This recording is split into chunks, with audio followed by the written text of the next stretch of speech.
अच्छा बेटा, आप लोग गवर्नमेंट हाई स्कूल किला मसीता में पढ़ते हैं। अदारे और अदारों के अंदर असातिज़ा, उनकी एक जिम्मेदारी होती है, जिसमें जो सबसे पहली जिम्मेदारी है वो आपको पढ़ाते हैं, फिर तरबियत, आपकी तरबियत करते हैं।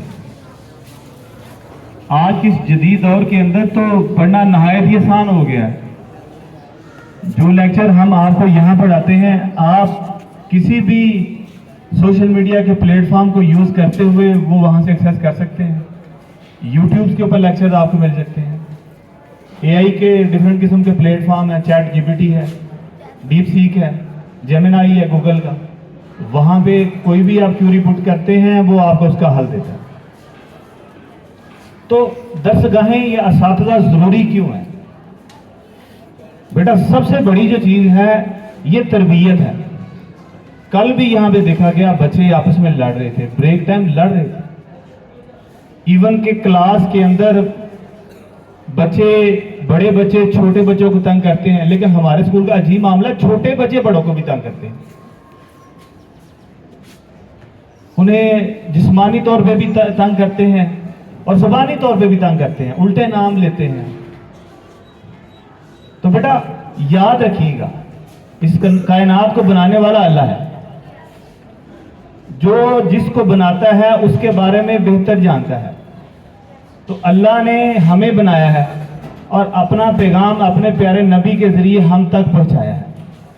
एक हदीस है कि अल्लाह के नबी जो तुम्हें बताएं उस पर अमल करो और जिस चीज से मना करें उससे बाज हो जाओ।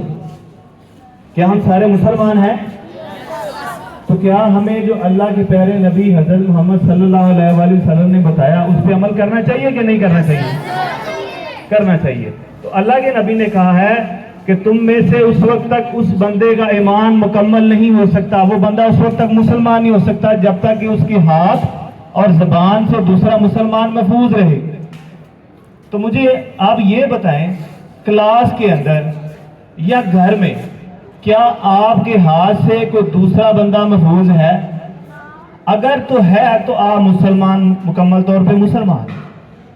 अगर आपकी ज़बान से लिखे हुए निकले हुए अल्फाज से दूसरा बच्चा, दूसरा तालिब इल्म या घर में से कोई मेंबर महफूज है तो आप मुसलमान हैं। तो बेटा ये क्राइटेरिया है आपका।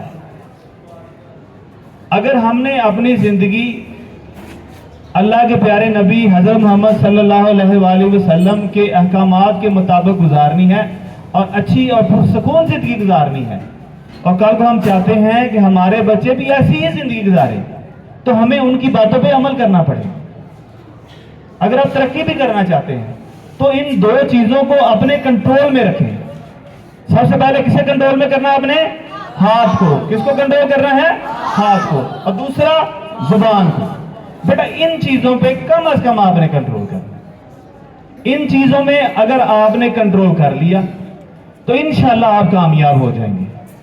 तो आप वादा करते हैं कि आज के बाद आप कभी भी किसी छोटे बच्चे को या बड़े बच्चे को तंग नहीं करेंगे। क्या वादा करते हैं? दूसरा वादा करेंगे कि आप किसी को उल्टे नामों से नहीं पुकारेंगे। वादा करते हैं? चलें जी, शुक्रिया, थैंक यू वेरी मच।